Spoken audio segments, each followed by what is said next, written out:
It's running after me. When my life laid down, I surrender now. I give you everything. Oh Lord, your goodness is running after. It's running after me.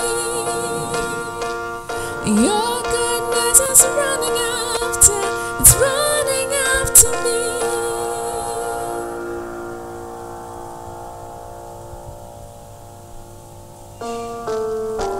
'Cause all my life you have been faithful, and all my life you have been so, so good. With every breath that I am able, oh, I'm gonna sing of the goodness of God. I'm gonna sing of the goodness of God. At 4 o'clock, 4 p.m. And I got here exactly 7 p.m. So it has taken me 3 hours to get to this place. It's not easy. And the rain is very heavy, you know it.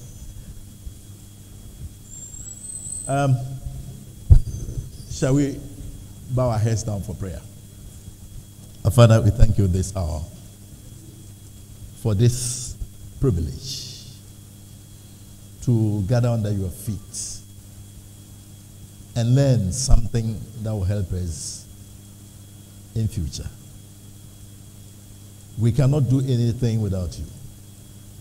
So we want to invite you this hour to come and then talk to us. The speaker is just a facilitator, and therefore we pray that you use him the way you want, so that we would also get what we want, which will help us prepare ourselves for better lives in future.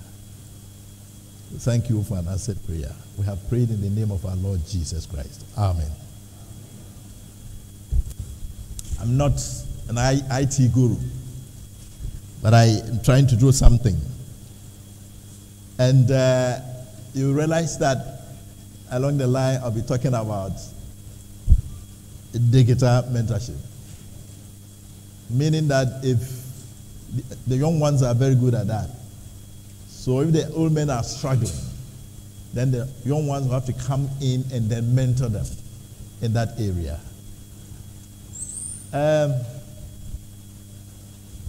The topic is End It Now, a factored mentor. Let me say this before I proceed further to say anything. I really have to thank the Lord for this opportunity. It's been a long time that I interacted with Nas. When the young man was doing the introduction, he mentioned my name and he mentioned my title, former title, let me put it that way, because I'm no longer the clerk. So he got it right. Former clerk to the Parliament of Ghana. But there was one thing he left out. I don't know how many of you know that. Are you aware? He mentioned that alumnus of KNUST. But at our time it was UST, you know. But you call it KNUST now. There's something he left out. How many of you know that I was once a NAS president? How many of you know that? Oh, I saw just one hand. I was the 5th president. The current president is 39th, isn't it? So I was the 5th president. So 39 minus 5. So it's not surprising that I have retired, eh? Yes. So I'm an old man now. I'm no longer a young man. Anyway. But I'm grateful that you have invited me today to handle this topic. Your theme for this year's Congress is End It Now, And the theme focuses on ending mediocrity and spiritual negativities among Adventist students. I wouldn't want to go into definitions. Definition of mediocrity and then spiritual negativities. I believe that there have been some speakers before me who might have done that, trying to explain what mediocrity is, what spiritual negativity is. So I will straight away move into, you see,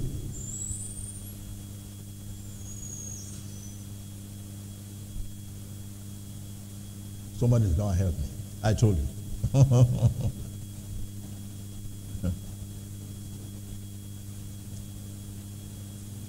You know what? I have done PowerPoint presentation before, but I was not the one controlling it. Somebody will do it and then I will speak. You understand? So you can do that. You know, that is what big men do, you know. They wouldn't even allow you to do it. They want to do it for you. You understand me? Right. So the content, we have introduction, we have personal experiences, objectives, mentorship, who is a mentor, who is a mentee, types of mentorship, purpose of mentoring, and that is the why, how, when, where to be mentored, choosing a mentor, closure of mentoring relationship, and then conclusion. It's a major topic. The concept is very, very big, and you cannot treat this topic within an hour. But I'm very happy that you have given me some areas to take you through. Now,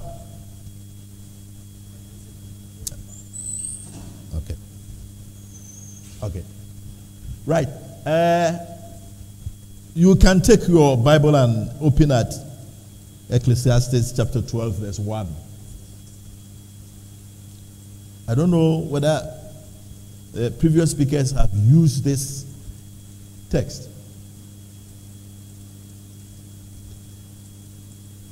Remember now your Creator in the days of your youth, before the difficult days come and the years draw near, when you say, I have no pleasure in them.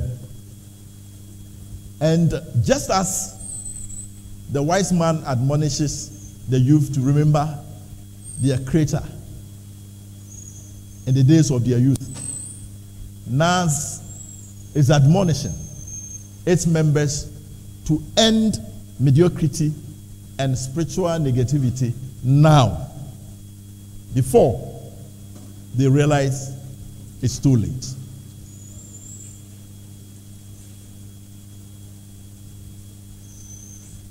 There is something that you need to do now. Otherwise, there will be a time you realize it's late. So if you are being asked to end this mediocrity and spiritual negativity now, this is the time to do it. You don't need to defer it to tomorrow, next week, next month, next year. But it should be now. So you must end that mediocrity and then spiritual negativity.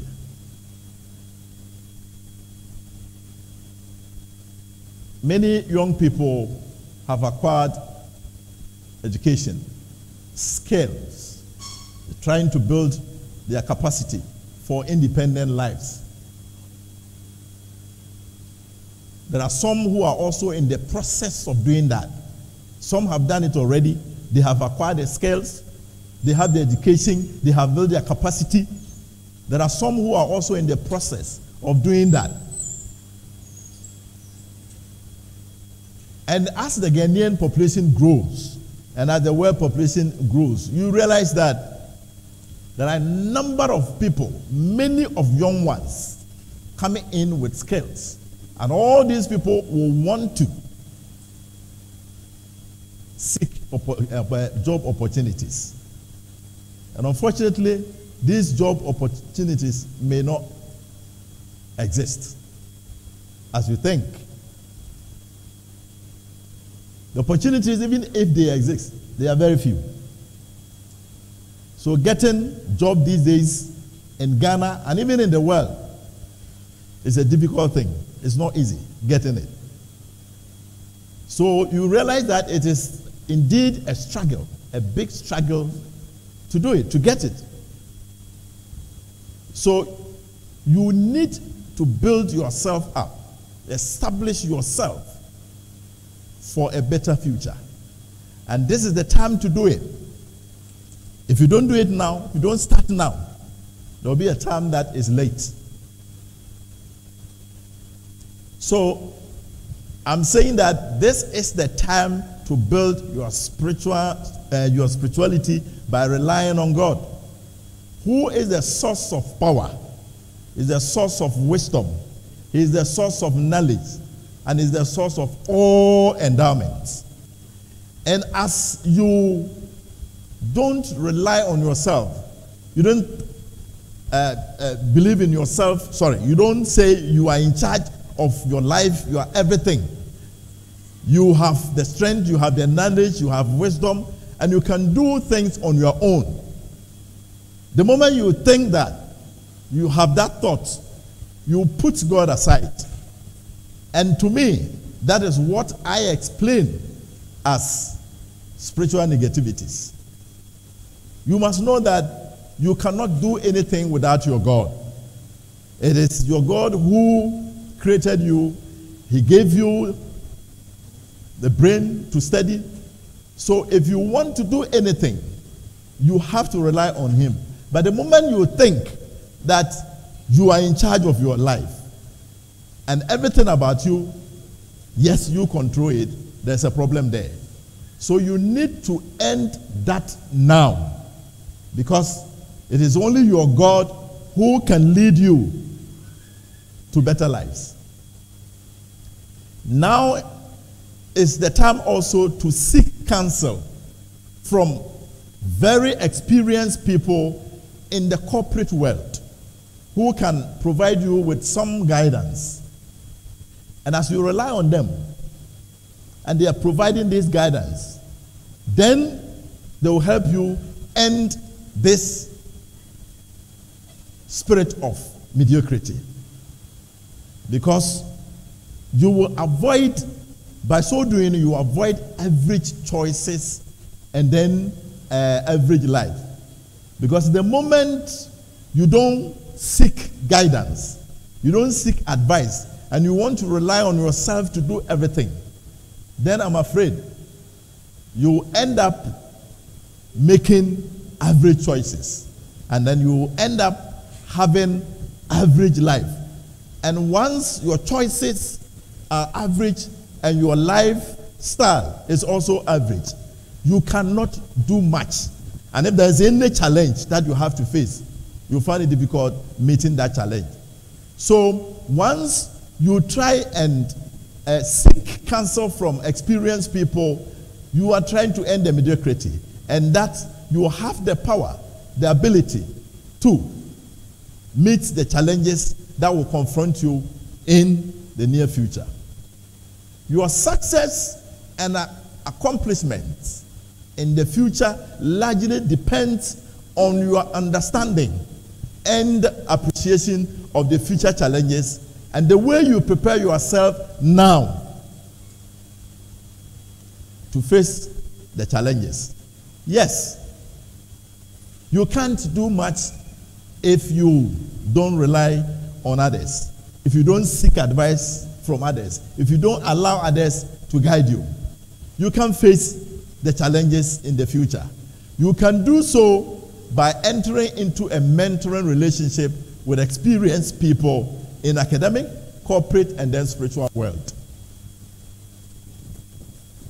In the academic area, there are people there are lecturers, there are people who have schooled very well. In the corporate world, there are people who have experience in life. They have gone through the mill and they've learned a lot. They have built careers. They have professions. These are people who are very experienced. And then in the spiritual world too, you need to rely on your God. You need to stay close to your God. And it is God who will empower you to do whatever. But there are people in that area too. We have pastors, we have elders, we have church members who are so good, who can lead you, who can guide you in the spiritual world. Now, personal experiences. We are talking about mentorship. I'm talking to you as a former clerk to Parliament. How did I get to that position? How did I get that far? My parents never went to school. Never went to school. They didn't know anything about education. But the good thing was that there were Seventh-day Adventists. And as Seventh-day Adventists, they had read a lot about E.G. White and then the counsel that E.G. White gives. So, this is a father who would always call you, advise you, empower you, do this, say this, do this, do that. So this man really mentored me. An illiterate. What he used to do when I was young, very young, he will call you and ask whether you have learned your Sabbath school. I remember very well, when I was in the middle school, he wanted me always to memorize all the key texts in the Sabbath school for a whole year. He would take a Sabbath school, hold it in his hand, and he will ask you to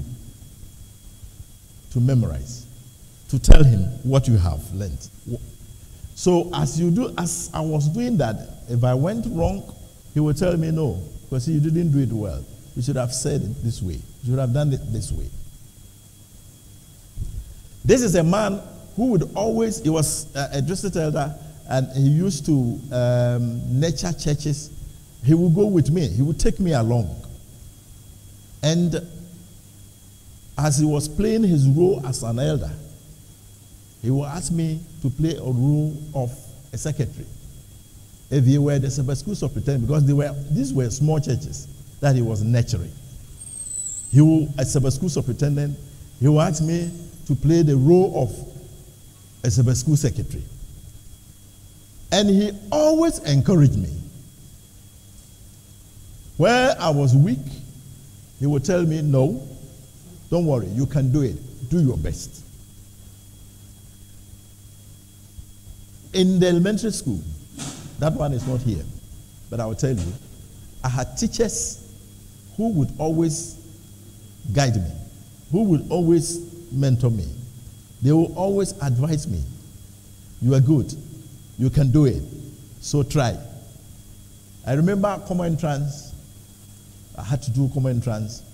My father even didn't have the money for me to do it. But one of my teachers gave me money. That you can do it. So go and try. He pushed me. He advised me. He guided me. And I was able to do that. And I passed the common entrance. When I finished the university, and then I was employed at the Consultative Assembly, I was employed there first, plus a few others, few young, graduates. They employed us first to serve at the Consultative Assembly as young clerks, and then Parliament thereafter. There, we met some coordinators. We were wondering why they had brought these people there. These were people who were already in public service. There were experienced people there. They were already directors. Some of them even became chief directors. I remember one of them, all of them became chief directors, and then later, one of them also worked in the office of the vice president, who is, former President John Mahama, when he was the vice president. He worked with him, and later became the secretary to cabinet. Another one also became the secretary to the Council of State. So these were people who were very experienced. They were there to guide us as young graduates, as people who didn't know much about administration, who didn't know much about report writing. Then these people would take us through report writing, and then they would tell us what to do. They were guiding us. So they were serving as mentors. And that really helped us in our career development. And I remember, again, there were some senior employees when we moved from the Consultative Assembly to the Fourth Republican Parliament. There were senior employees there who also served as mentors. They knew more than we did. So they would always lead us. We were put into groups, and each group had one of them as a supervisor. And they were always guiding us, talking to us, taking us through so many things. So that really helped me as I was growing in my career.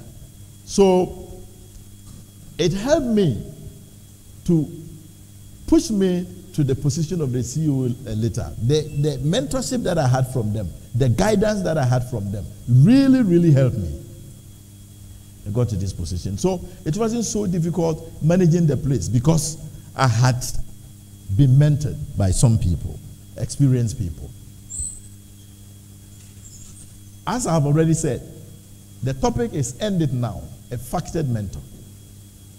We will look at what kind of mentorship is needed, and then the need for mentorship, which is the why, and then how to be mentored, when to be mentored, and where to be mentored.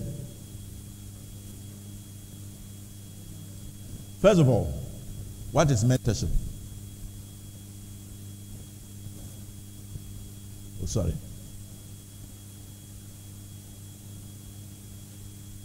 No, before mentorship, let's go to the objectives. Yes.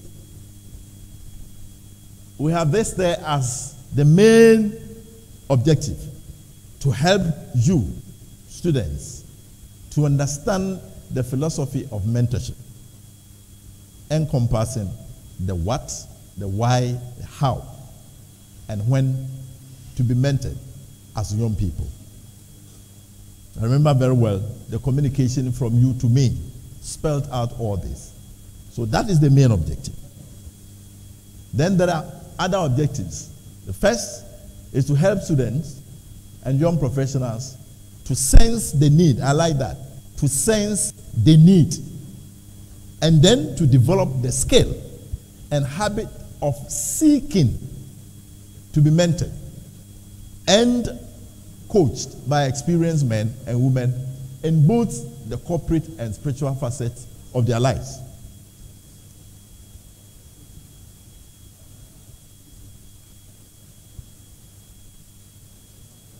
And then the last, to equip students with knowledge and skills that will enable them prepare adequately while in school before entering the corporate world. I like that one too. You are students. So there's this question of when to be mentored. Do I have to wait till I finish school before I look for people to guide me, to teach me something, to give me the skills, or to help me develop a career or whatever? Or if I have any gap in whatever I'm doing, do I have to wait till I finish school, or this is the time? But your theme is End It Now. So this is the term, right? So what is mentorship? It's the influence, guidance, or direction given by a mentor. Somebody trying to influence you. He has some skills. He has developed some skills. He's so experienced. He has some knowledge that you don't have. He has it. So he can use that to influence you into doing something. He can direct you. And that is mentorship. So if there's an influence or guidance or a direction from somebody, an experienced person, that is mentorship. And that person who is influencing you and guiding you and directing you is called a mentor. Sorry. In our organizational setting, for example, a mentor, usually a senior officer, influences the personal and professional growth of a mentee. The person influencing, the person directing, the person guiding is the mentor. And the one who is being mentored is the mentee. And the mentor is a senior officer in an organizational setting, a senior officer. And the church setting, you may have a pastor who is so experienced, an elder who is so experienced, or any senior member of the church. You see, and that person coming in to mentor you is called a mentor. And you who, if you are being mentored by such a person or somebody like that, then you are a mentee. So, usually, the person giving the advice, giving the direction, and trying to influence you is the mentor. And usually a senior officer. And then the mentee is the one who is being mentored, and usually a junior officer or an inexperienced person. Who is a mentor? An experienced individual who shares knowledge. An experienced individual who shares knowledge, experience, and advice with a less experienced person or a mentee. That's experienced person, individual, who is so knowledgeable, who is so experienced, will advise you, will share his experience, his or her knowledge with you. So that person is a mentor. The mentor is someone who helps the less experienced to grow his or her skills. He's helping you to grow your skills. He helps you to make better decisions. And he helps you to gain new perspectives in your field of life or in your career. And instead of you struggling, making trial and error to get things done, you have somebody to walk you through, so you don't have to go through that struggle. And that person is the mentor. Now a mentee. A mentee is the person being mentored and is the less experienced person, the junior, the one who has identified a gap in his or her career or personal life. He's building a career, but he identifies a gap, a need, which has to be addressed. He doesn't know how to go about it. Or he's done his best. He has struggled all along to get it done, to fill that gap or to address that need. But he's struggling with it. But if you have somebody experienced with you, trying to walk you through, trying to guide you, it becomes so easy for you. The mentee sets the mentoring agenda and the mentor supports it. You see, it's the mentee who will identify a need or a gap and then look for the mentor. If he hasn't asked you to do it, how do you go in? Maybe along the line, I will ask a question. I will ask you a question, who should do what? So normally, the mentee sets the mentoring agenda and the mentor will support it. Types of mentorship. A number of them. But we cannot go through all. I've selected about 4 of them which may be very relevant because you are students. One-on-one mentoring. And this is the traditional model of mentoring where one mentor and one mentee agree to enter into a mentoring relationship. He identifies or she identifies a need or a gap. Then he looks for somebody who can help him or her. So you enter into a relationship. You start meeting, having sessions, and then each session you know what to do. You have to agree. The two will have to agree how to go about it, what to do. So that when a mentee looks for a mentor, somebody who is experienced to help him to develop and then improve and then to achieve whatever he wants to do, then that is what we call one-on-one mentoring. And in this type of mentoring, the mentor is usually older and has more experience in an area that the mentee is interested in. Somebody who is well experienced, very knowledgeable in that area. So you look for him, you go into that relationship with him or her, and then you start meeting, having mentoring sessions, and so can act as advisor and guide. That person is advising you, he's guiding you. He will guide you all along, and he's helping you to address that gap or to fill that gap or to address that need.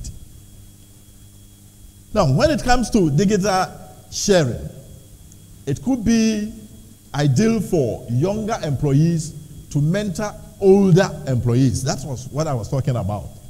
This one, the younger one, the inexperienced one, will look for the older one, the experienced one. But when it comes to digital, matters, when you want to share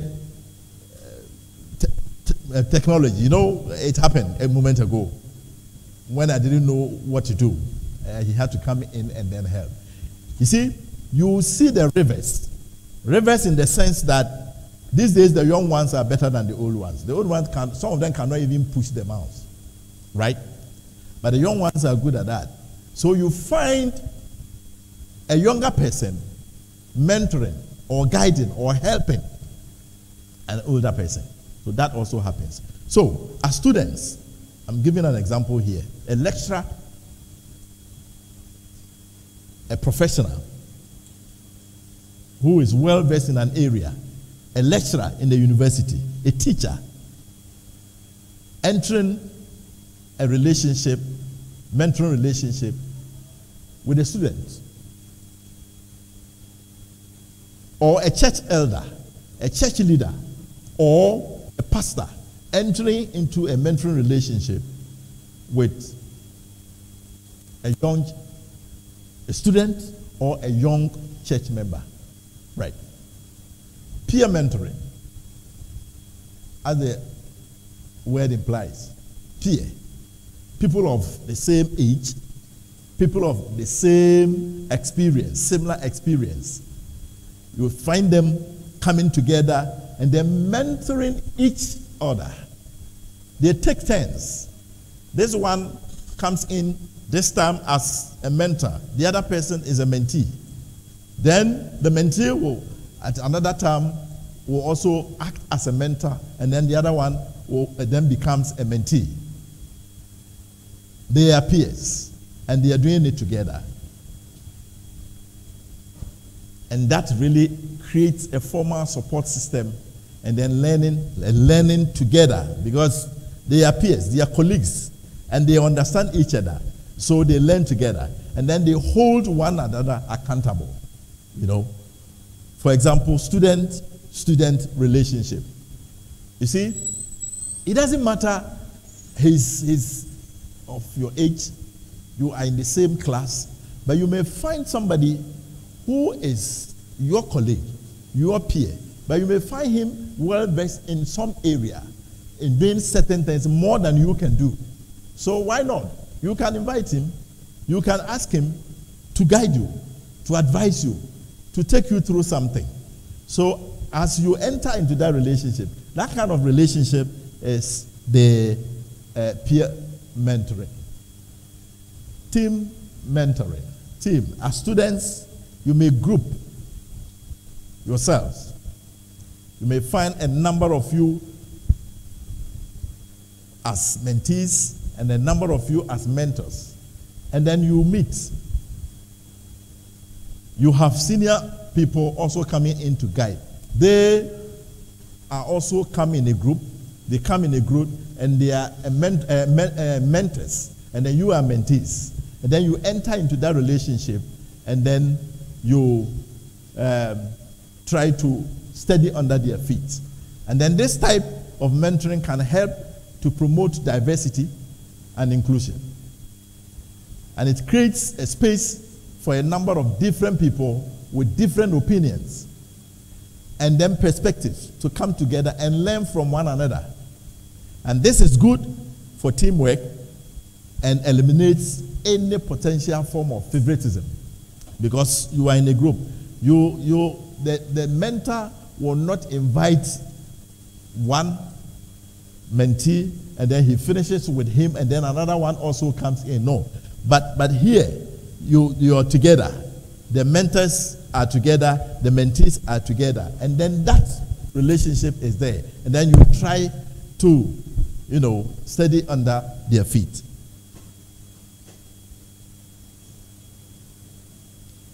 Types of mentorship.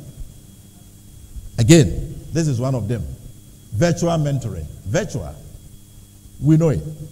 These days, with the pandemic, and then with remote work, people sit in their homes and then work. Instead of going to the office, you find them working from their homes. And there are very good reasons for that. Very good reasons for that. So, online, as we are doing now, we are here. A few of us are here. We're going through this topic. There are others who are on Zoom, Facebook, and other things, also listening to us, listening to the lecture. You see, so you can do that. And as students, this is something that you can do, whether you're at home or you are in school. You can still do it. The mentor will be somewhere. Then you set up the Zoom and then you are talking. Some of you can also do it on phone. You call the person and then the person is talking to you. You see, now technology has come and you can easily do that. These days, with the pandemic, it is not easy grouping like you have done. I don't know whether you are even observing the protocol. You are sitting close to each other. You see, anyway, that's just. So you can sit somewhere and the person will also be somewhere and then you are talking and the person is guiding you. The person is advising you. The person is taking you through what you want him to do for you, and as he does that, he's preparing you to build a career.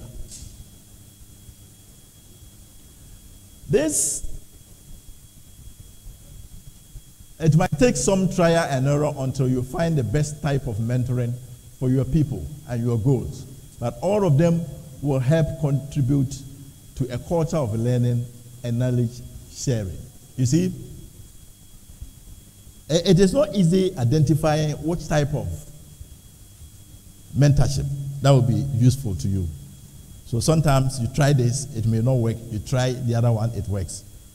So you go through some trials, you go through some errors, and then finally you will get to know what really is good for you. And then you pick that one. Purpose. Purpose of mentoring is to tap into the existing knowledge, skills, and experience of a senior or high-performing individual. At the workplace, we have senior officers and we have junior officers. We have fresh employees and then experienced employees.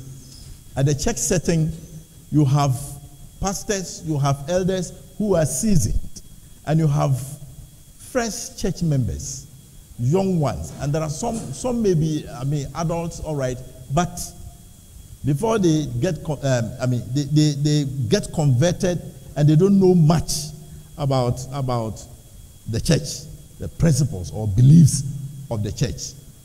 So we enter into mentoring relationship so that the junior one, the inexperienced one, can tap into the existing knowledge and skills of the experienced one.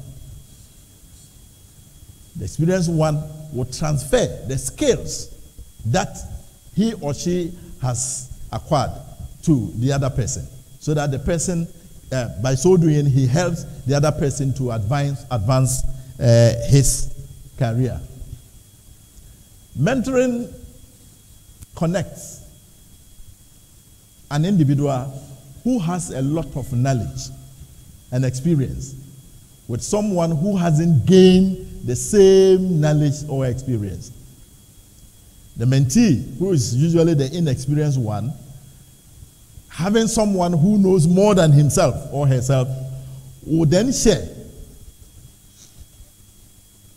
That person, the experienced one, will share his or her experience, will advise him or her, offer him or her a guidance, and then the person will then, that will help the person to build his or her career, to build his or her profession.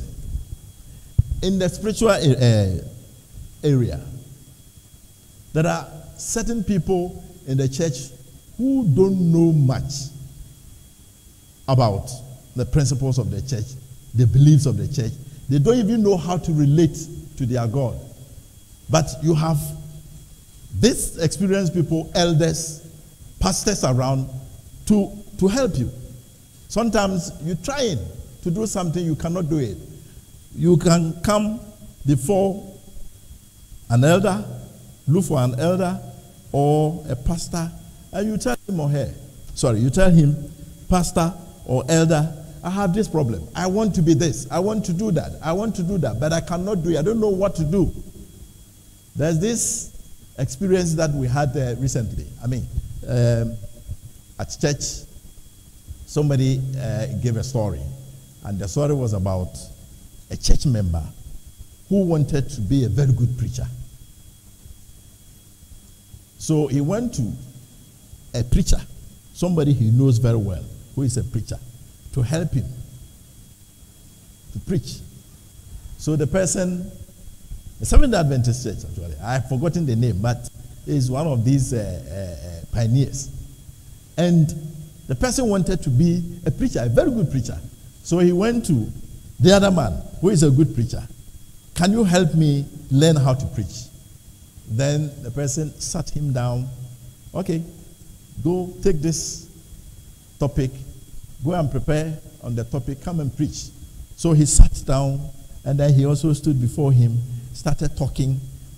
And then he realized that that man was not a preacher. He could not preach well. And then later, he sent him to another person, also to observe him. And the person also gave him that assignment. And after observing him for some time, he also realized that this man was not a preacher, but rather he was somebody who could sell books. So that was the advice it gave him. He took it. He didn't like initially, but he took the advice. I'm sure some of you might remember this person. I don't remember the name anyway. So, this man started selling books.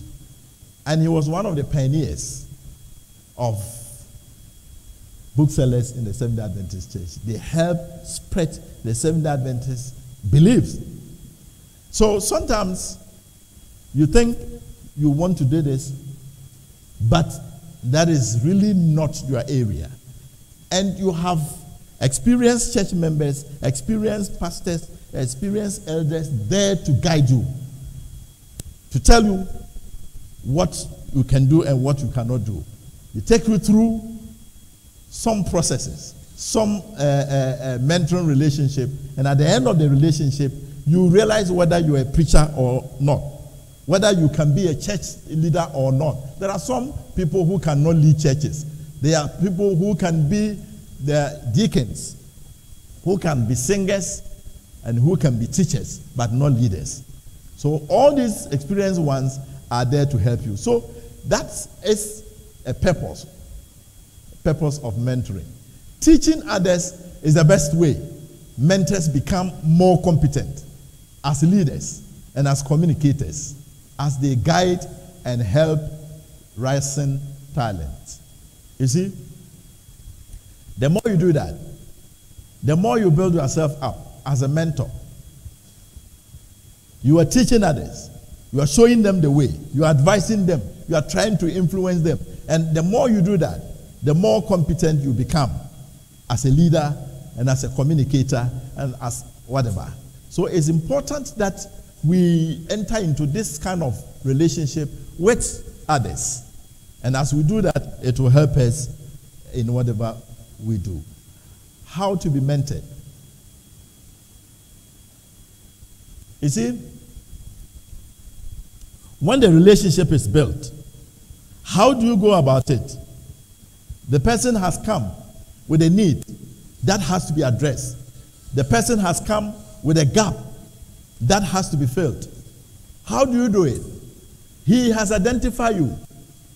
It is the mentee who has to identify you anyway, because he has a need. He has a guide. But you as a mentor, you don't have to select him.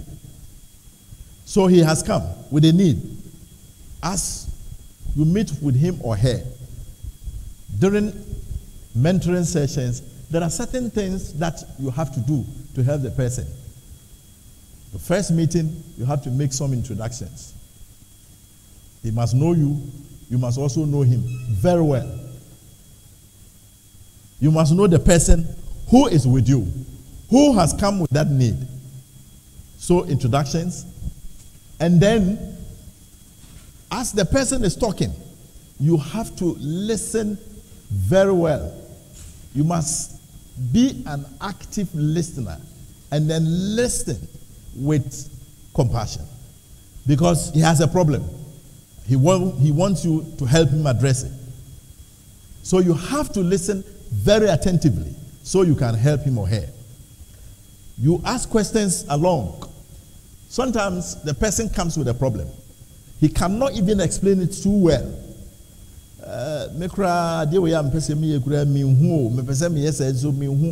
That is when you as a mentor, you have to ask certain questions.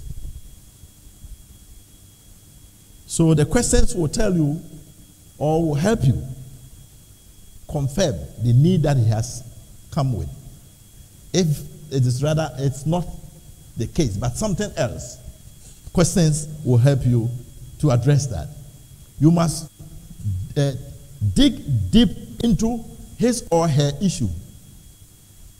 So once you are asking questions, then it will help you go into certain matters, because he has come, he has offered himself or herself that it's you that I want to help. Help me. I want you to help me. So you can ask any question. You can help him, by going deep into the issue, into the matter. Identify goals.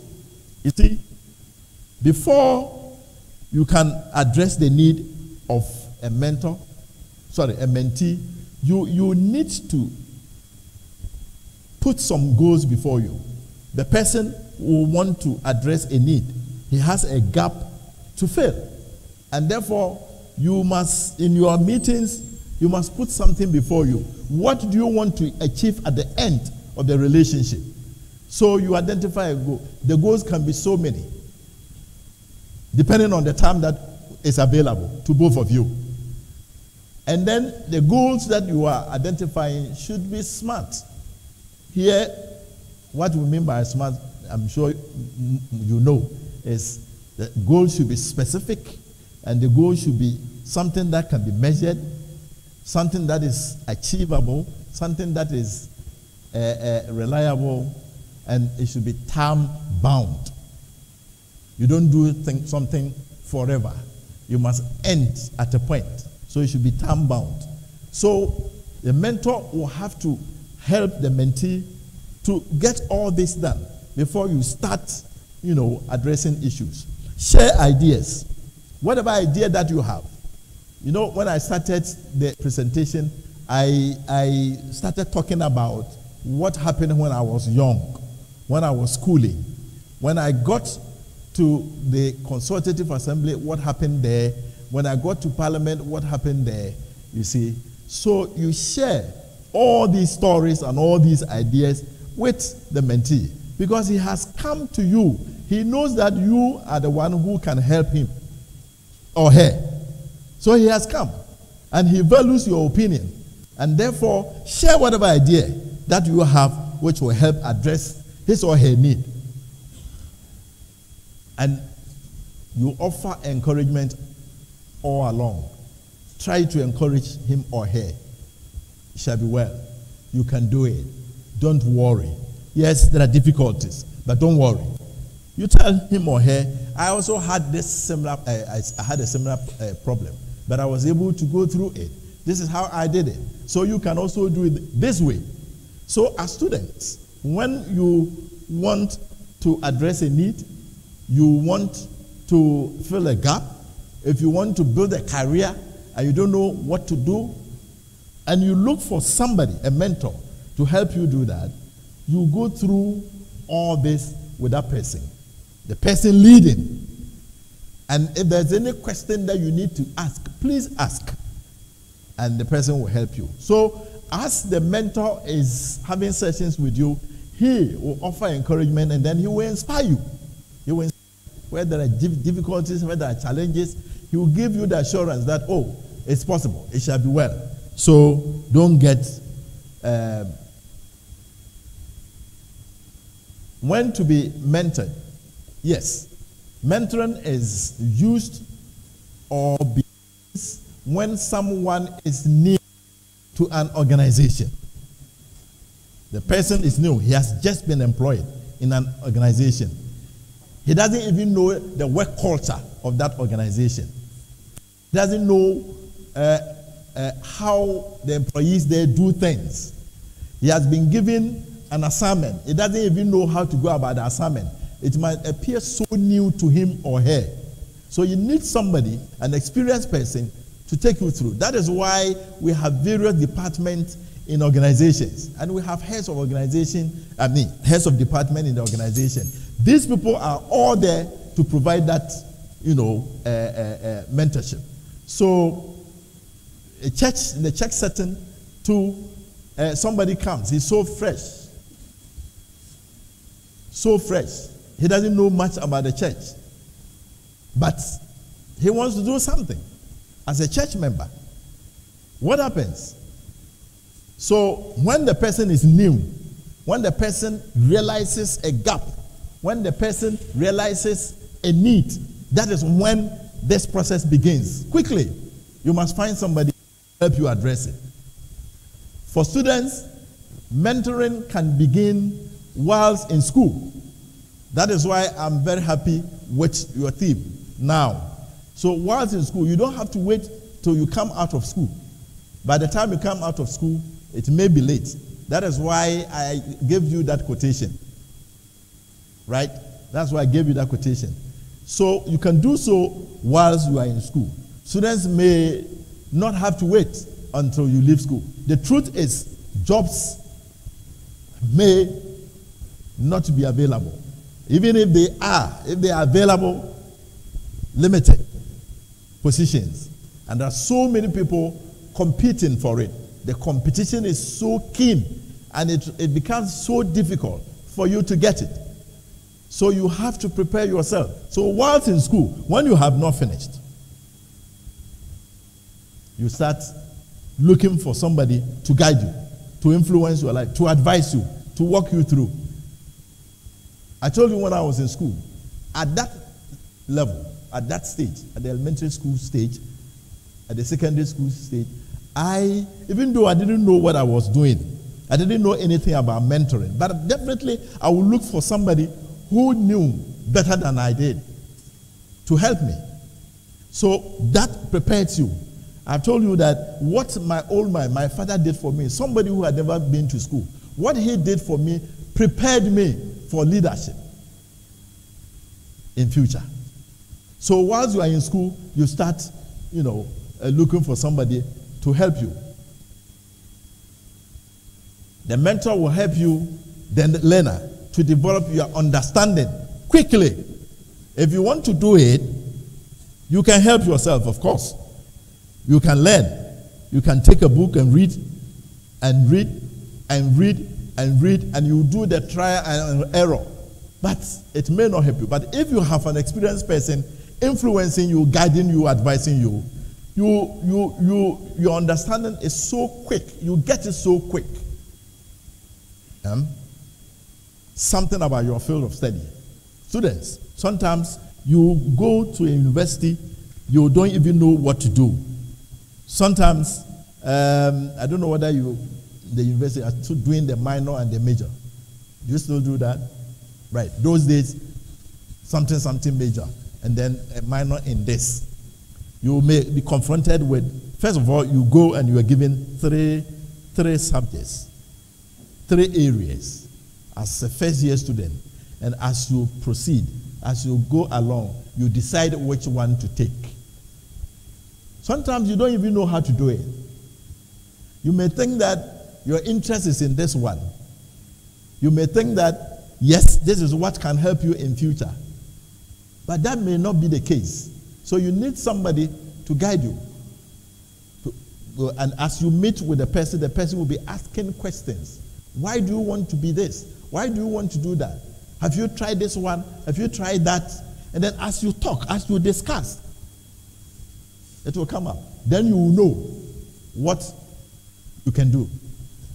Sometimes you think you can, but you don't have the ability to do it.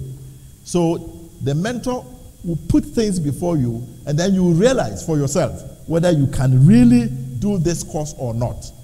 See, so once in school, you need people to do that. And as I've already said, you have professors around, you have teachers around, you have even patrons, Seventh-day Adventist patrons around who can help you do that. Whilst on holidays, students can select pastors, church leaders, experienced church members, and then experienced people in communities. Available professionals and consultants to mentor you. You see, when you want to engage a professional, sometimes it's a bit difficult because a professional or a consultant may want to take money from you. But if you are very serious about what you are doing, why not? If you have the money, you pay the money and then get it done. He will do it for you. If you don't have the money, you have people around, patrons in the universities. These days, you are very fortunate. You have professionals around. You have experienced lecturers around. When we were in school, we didn't have them. Anytime we had a problem, you had to go and call the pastor. He comes, discuss with you, and what he tells you is, if it were Jesus, what will he do? That is all. If it were Jesus, what will he do? But these days, you have pastors who are in there to help you. Now, pastors who have schooled. They are lettered. Some of them are even lecturers who are there to help you. Right. We are talking about when to be mentored. The mentoring can begin any time within a year. Sometimes people don't know when to start the mentoring. Do we start in January and then end in December? Do we start in February and end? It can be any time. It depends on what the two of you will agree on. It depends on your availability, and especially the mentor. He has to be available because these are experienced people. These are very busy people, and sometimes getting the time to do it becomes a challenge. But you can agree to do it or to begin it anytime, and then you also can end it anytime you want to end it. And the sessions, mentoring sessions, that is meetings that you hold with each other.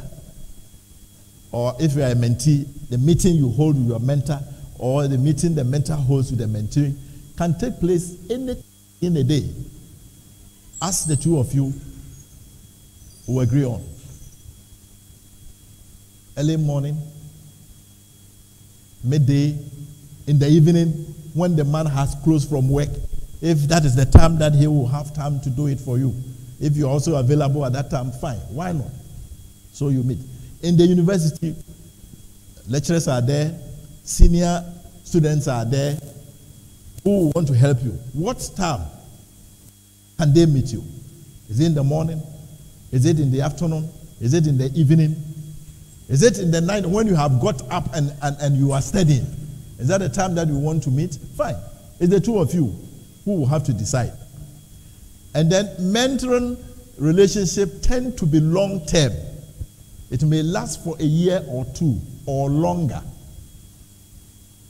It's usually long term. It is coaching.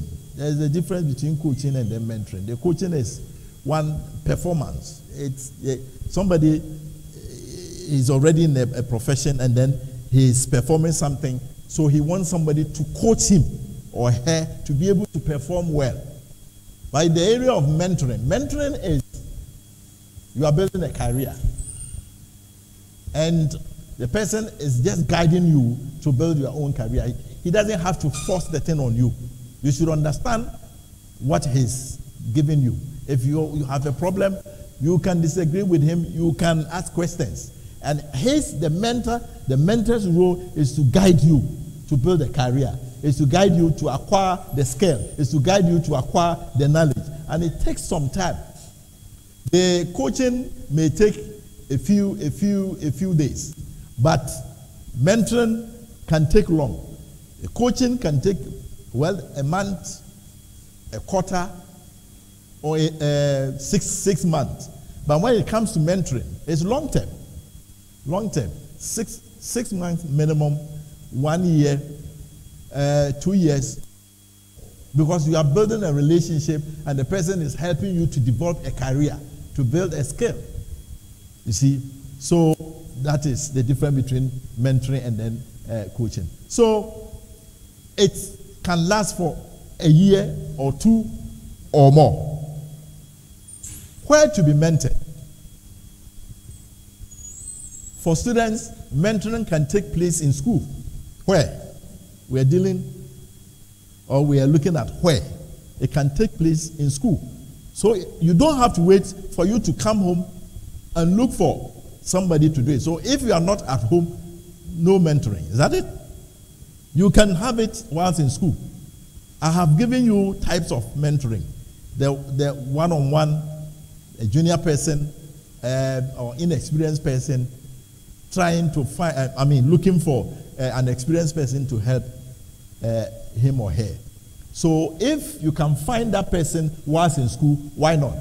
If a lecturer is ready to do it, if a senior student is ready to do it, if there's anybody around, a professional who is ready to do it whilst in school, why not? Why do you have to wait till you come home? Why do you have to wait till you finish school? Do it there whilst in school. When you are on holidays, you can look for, okay, let me go back to the other point. So, the lecturers and patrons are there. Senior students are there to help you, and that is the one-on-one mentoring. And then the colleague, a peer one, that is your colleague, because you are students, you are living together in a hall, or even if it is different halls, you can still arrange and meet. You are together in school for a period. Why don't you use that period to mentor each other? The peer mentoring can go on, you know, of the same age, the same experience and whatever. So you meet, and then if he has more knowledge in an area than you, why don't you go to him?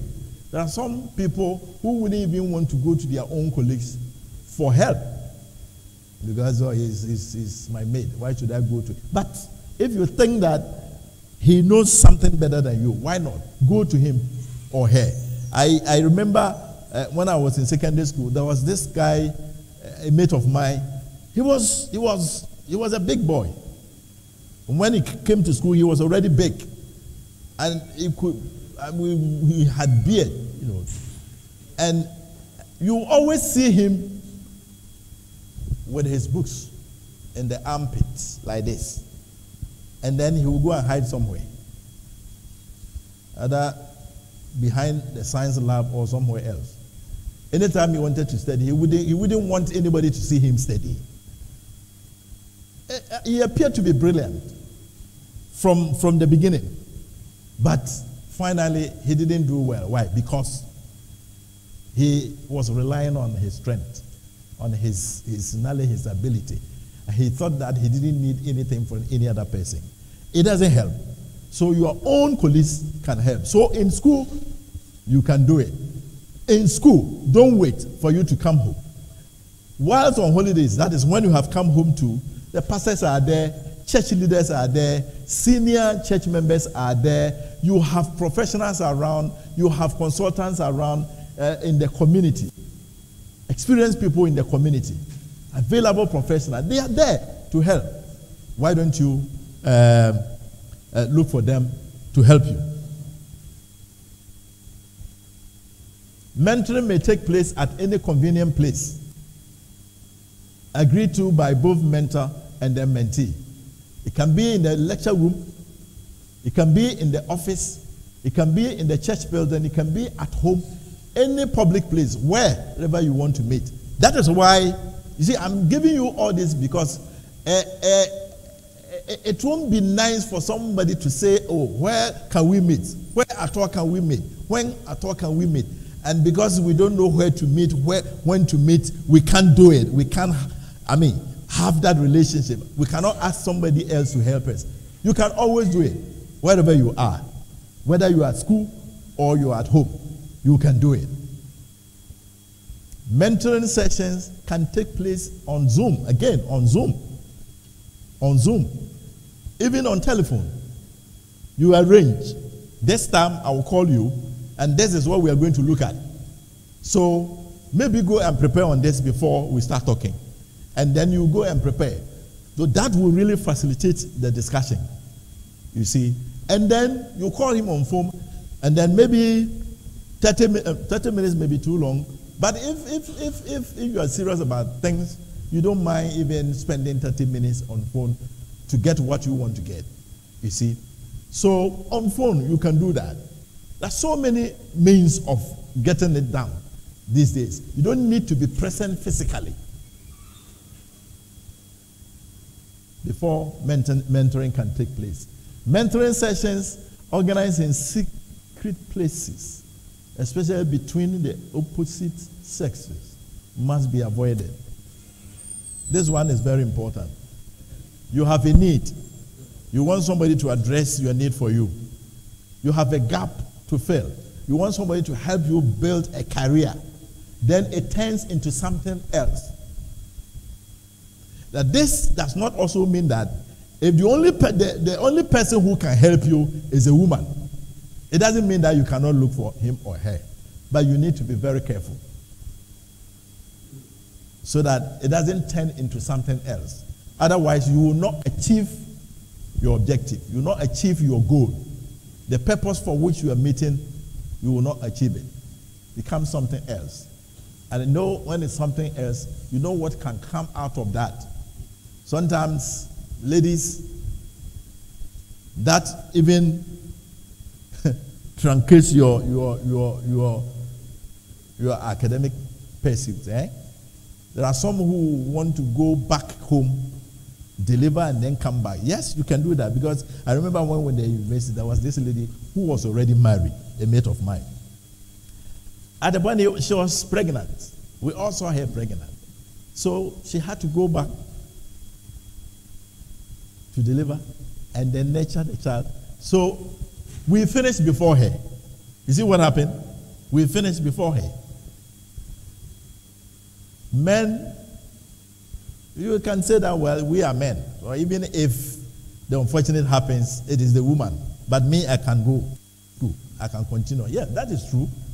But sometimes the thought, the agony, the trouble that you have to go through when that thing has happened can even affect you, right? Can affect you. You had a problem, you wanted somebody to help you, and it has led to that, which is creating another problem for you. So it is something that has to be avoided. So it is always advisable, or it's better that mentoring goes, mentoring sessions or mentoring relationship should be between same gender, right? Same gender. But if the person who can help you is, if you're a man and the person who can help you is a woman, why not?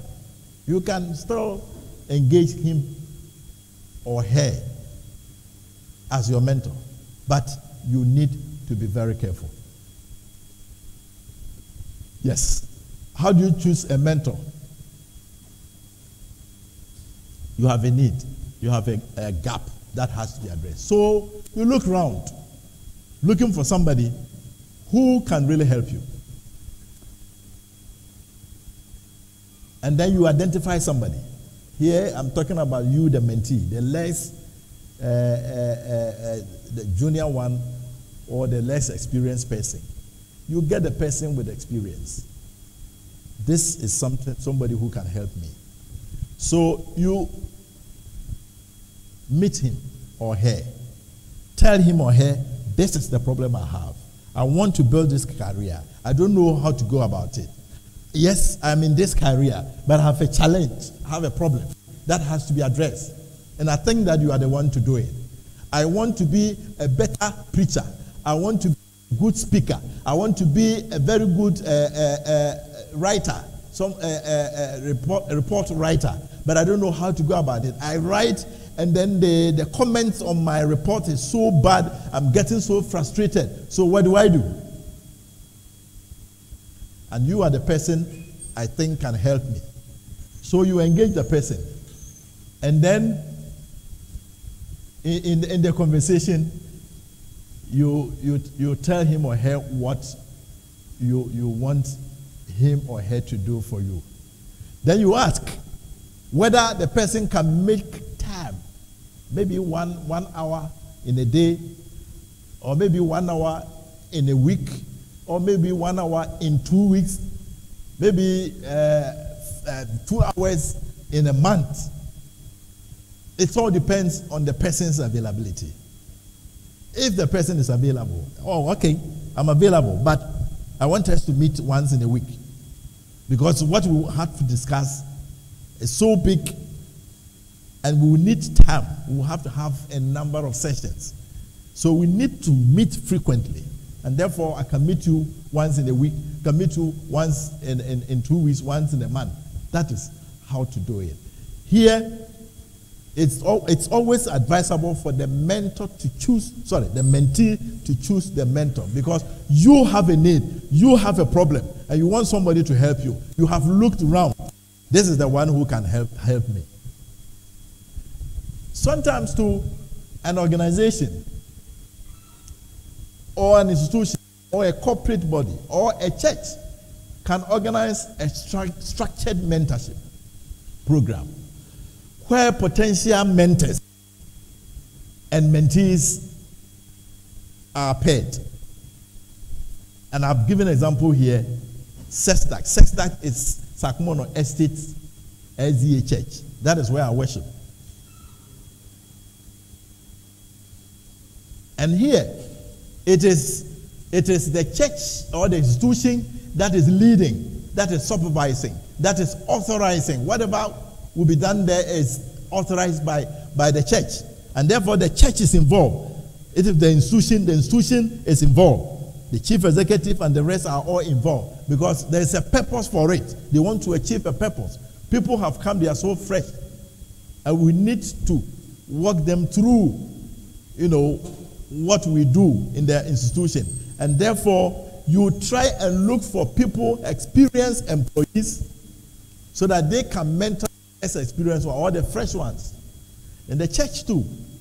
So at the moment, the Sakumono Estate SDA Church, there's something happening there. There's a structured mentoring program going on there. The church saw the need to build up the youth, the capacity of the youth, because they know that, the old ones are getting away. I had somebody told me once. No, it was the church. It was a church meeting. We were celebrating, I think, the 20th anniversary or so, and then we invited one of the, it was a homecoming something, and somebody who worshipped with us left the place for another church. That he came amongst, the few who could make it. And then he was advising the young ones to be active. And I remember he mentioned that when I first entered this church, I remember very well at the Enyimadu. He could speak so powerfully, but these days he is weak. He is getting weak, he's getting old, so he cannot speak the way he used to speak. But that's a fact. So the old ones are giving way to the young ones. So the young ones must be nurtured, they must be prepared. Okay? Yes. So that there won't be any gap. So that is what the church identified, and therefore tried to come out with this program. And there's a whole committee which is assisting the church to do that. So the church comes out with a program to identify potential mentees, all right? What we did was to have a presentation by an expert. There are people who are very good in this area. Very, very good in this area. So the person came and he did a presentation, trying to ginger them, trying to help them see the need to look for mentors, to mentor them, just as you want to do in your objectives. And then we gave people the opportunity to enroll. So they gave their names that they want to be mentees. And then the church also helped to identify some experienced elders, some people with professions, with expertise, with skills. You see?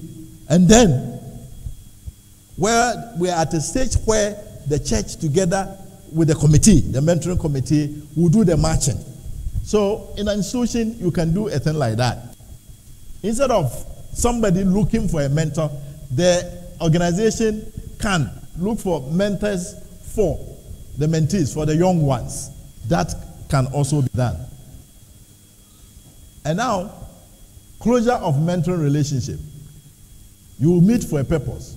There's a reason why you are meeting, why you are having the sessions. You want to achieve a goal. You want to fill somebody's gap. You want to help somebody address his or her need. And therefore, you meet for a while, sessions here and there. And then when the purpose is achieved, there will be a time that you have to close the relationship. You have to end it somewhere. It cannot be there forever.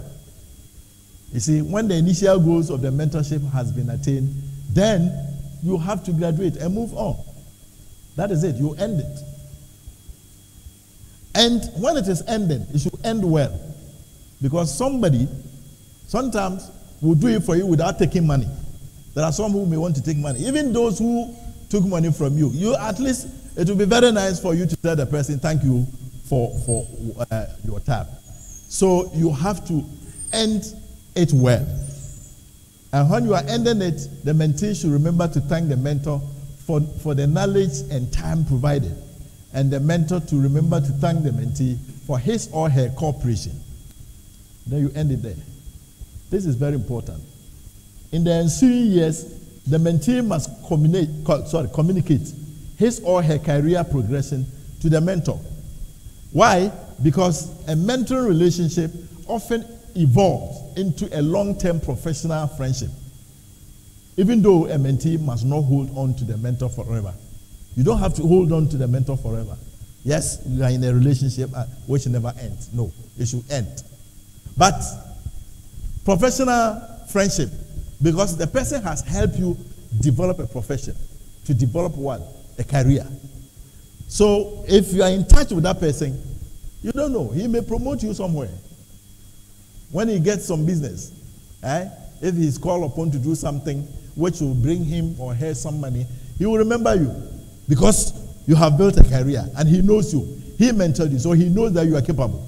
Then he gives it to you and then you are doing it. So that can lead to that long term. So you must try and keep that relationship, even though you are not to hold on to a mentor forever. Well, a way of conclusion, mediocrity and spiritual negativity are, to me, a sickness that ruins life with time. Mediocrity. That is, when you think something is not good, it's average, but you think that is good and you are sticking to it. It's when you can do better. Why don't you do it and do it well and do it better? You see, so when you entertain it for long, it becomes a problem. Then you make, average choices, and then you have average, life. So it's, to me, is a disease which can ruin life with time. Mediocre and negative spiritual behaviors lead to average choices and average lifestyles. And if tolerated for a long time, I therefore enjoin you, NAS members, to free yourself from this sickness so you can enhance your career, personal and spiritual development for better lives. And as we have already said, mentoring is one of the effective ways of ending this sickness. It's you.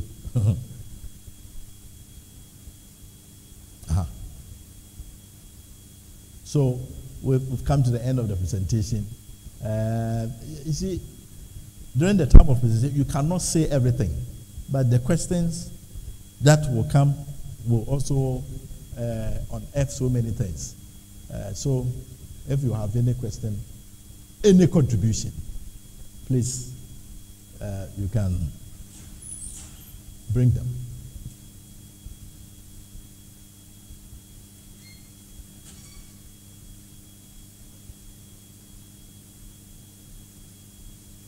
If you don't ask a question, I'll ask you a question. Okay.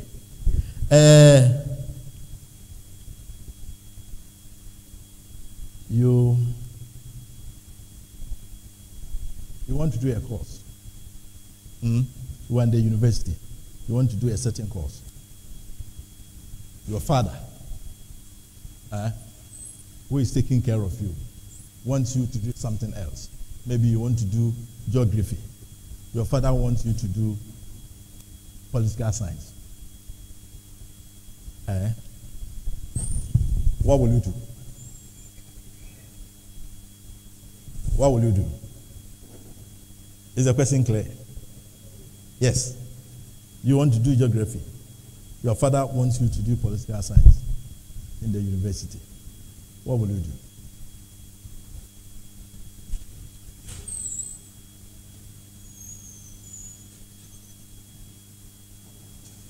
Yes. With this in mind, with what we have learned this evening in mind,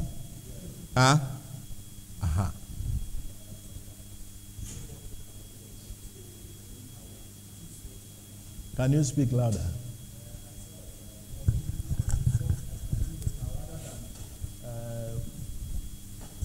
Rather than follow what my father is saying. How would you know? How would you know what you want to do is what you can do better? For me, my course.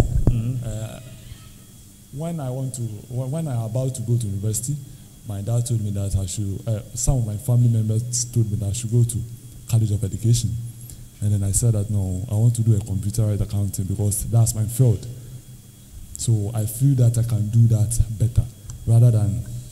Because I know that teaching is not my field. But your father is pushing you to do something else. He is paying your school fees. That you are my child. So I want you to do this. I want you to be this in future. It has happened to me before. I mean, my child, he's a medical doctor. He didn't want to do medicine. He wanted something else. And then we said, we want you to do medicine. You have the grace to do medicine. Why not do medicine? I won't do it, that kind of thing. So, with this in mind, what we have learned today in mind, what will you do? So, 1, as a mentee, what will you do? 2, as a mentor, if somebody has come to you for advice, so in that case you are a mentor. So what will you do? Do you understand the question? Yes. So, are you speaking as a mentee or as a mentor? As a mentee, I'll go to. I can find another mentor to go to and then talk with. And you will find another mentor to Good. go and then tell my story to that man. I think that the man can help me to. Okay, yeah, that's it. You are right. Because you are in a fix. You don't know. You need to be advised. You need to be guided. Okay? So it's good to do that. To look for somebody, experienced person, to advise you whether to listen to your father or not. You see? Okay. Now, who would also act as a mentor? And as a mentor, what would you do when he comes to you with that challenge, with that problem? How would you solve it? Don't forget, the person is having the problem with the father. And it's not any ordinary person. He's the father. He's the guardian, eh?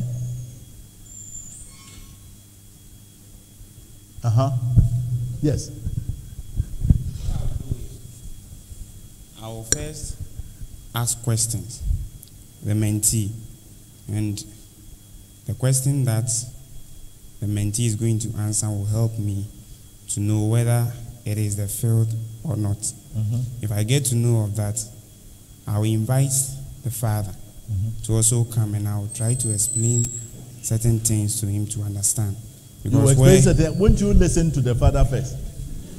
I also ask the father why. Why he wants the child to go that way. Yes. So comparing the two, yes, I'll know where to start from. Where to start from?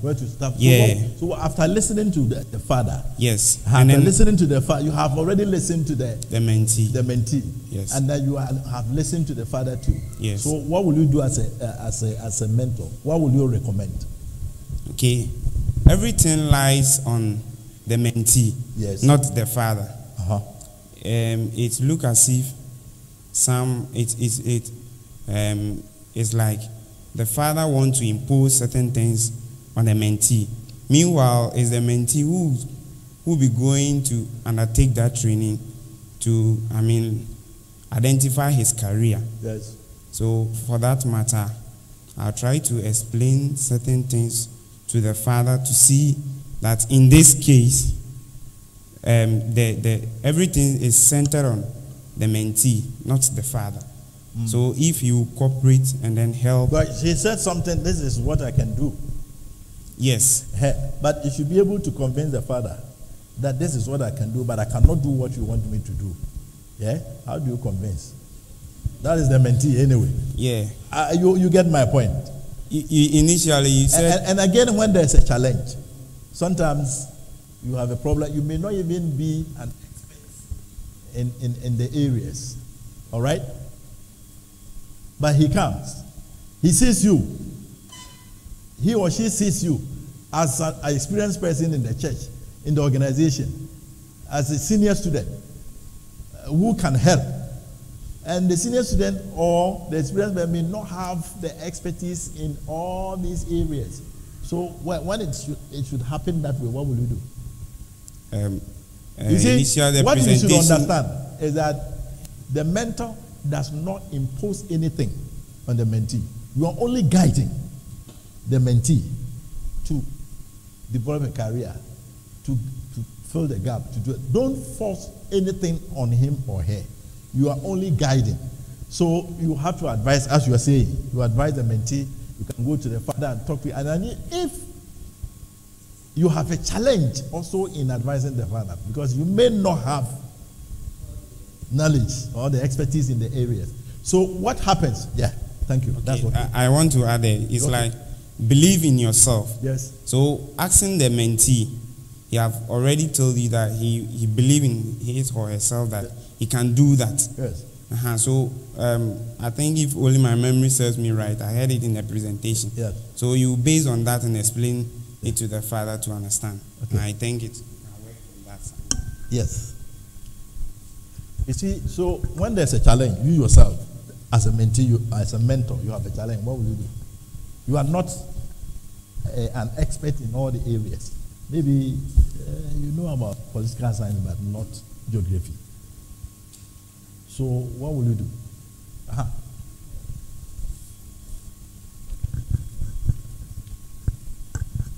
All right, Edda, when it happens that way, you have to do a referral service.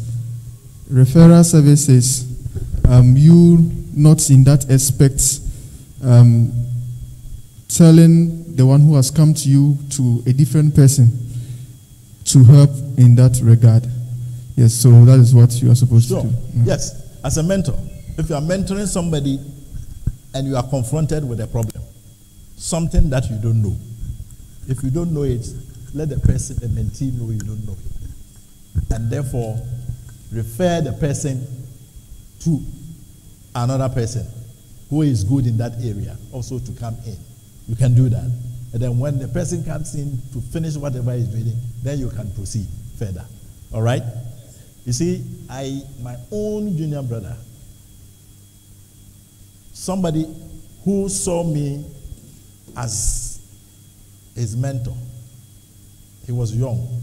He didn't understand what mentorship is. All right? Even at that time, I, the senior person, did not even know much about mentorship. Right? But he said, I want to be like my senior brother. Right? So I realized that he's picking me. He wants me to bring him up, okay? I'm the eldest. And he is the last. Oh no, last but one. We are 9. What's your home? We are 9. I'm the eldest. And he's the 8th. Okay? For my wife, they have a very big family. They have a whole football team, 11. From one mother, one father. And we 9 siblings, one mother, one father. Right. So, I picked him.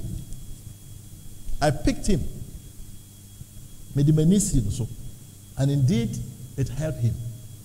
Out of the Lord. He's the one who has also done well, who has gone far, like me.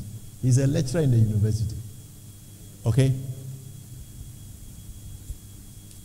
Legon picked him for geography, economics, and maths. I'm sure maybe he's listening to me because he saw the advert somewhere and he said he would watch. And Legon gave him economics, geography, maths, which was a very good combination. To me, it was a good combination, right? Because those days, maths were the cons. But he started lectures. I had gone to pay school fees and everything. He started lectures. And then, Legon gives admission before tech. So tech admission came. And they had given him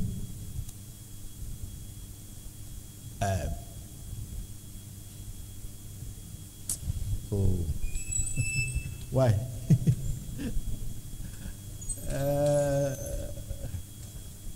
You see, I'm getting old. Land economy. Which was a professional course, right? So he wanted a professional course. I said, hey, but the maths with the cons to it is not bad. He said, I want this one. You see, as somebody, who had gone to school and who knows much about career and whatever. I said, okay, I only want you to school. And that's also not bad. Go ahead and do it. But then Nepema, because he the mentee, as you were saying, that's what he wants. Okay. Maybe if I had forced him to do the economics with the maths, he wouldn't have done well. And I'm telling you, he was the best in class. The best in class. From first year to final year, nobody beat him in class. He was going like that. And at the end of the course, he got an award. He was invited to Accra here, and he gave the award. So I accompanied him to receive the award. He was a teaching assistant, and then had scholarship to Cambridge to do his courses. Right? Okay? And I remember there was a communication from him to me that when he was young, he didn't know what he was doing. But there was somebody who mentored him. He used that word. Okay? So it's always good to have somebody to lead you, to influence you, to guide you, to advise you. When you have a senior person, always better. There's another one. She is a niece. And amongst all my nephews and nieces, she's the one who has made it to the university now. She was a kid at the nursery, KG. At that KG or class 1. And he said it, I want to be like Ofa. And anytime I went home, this small girl will start talking to me in English. Back home and there, those days, hardly would you find that. Those of you who don't know, I come from Techiman, in the Bono East region. Okay? So I said, this girl is a potential. She's promising. So I picked her. And even at a point, she nearly dropped out. But with me around her, she was able to do it. She's now in the university. All right? So it's always good to have somebody to guide you. This is very important. You don't allow them. Look for them. Let them help you. Okay. Any question? Yes.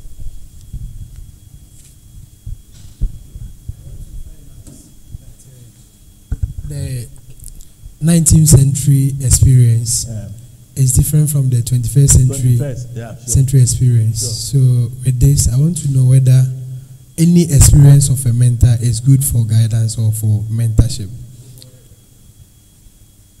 And then can someone be mentored wrongly or in a wrong way? Oh, yes. Somebody can be mentored wrongly. That is why I made a point that don't think you know it all. All right? And that is why I said that, well, it's as you are mentoring, you must know that those days you did things differently. These days, it's not what the people are doing now. For example, we are in a digital world, isn't it? So, you see, you must know the way the young ones do things. You see? So, when somebody approaches you to mentor him and you realize that you cannot do it, you cannot help the person, please say no to the person. Don't try. Otherwise, you mentor the person wrongly. Right? Or show him or her. That's also part of the mentoring. You are helping him or her look for another person. That is why sometimes the structured one is important. Because the structured one, the formal meetings, and they will look for somebody who can help you. Sometimes you may think that this is somebody who can help me, but he may not. And also, or preaching or sorry, mean to me here. And then he tries to do it and he does it wrongly. So it's not advisable. Please be plain, be fair.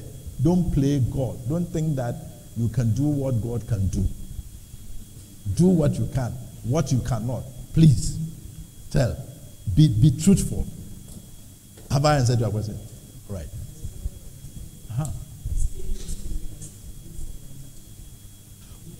Oh, any experience depending on your goal, depending on the goal of the mentee, right? If the goal is in line with your strength.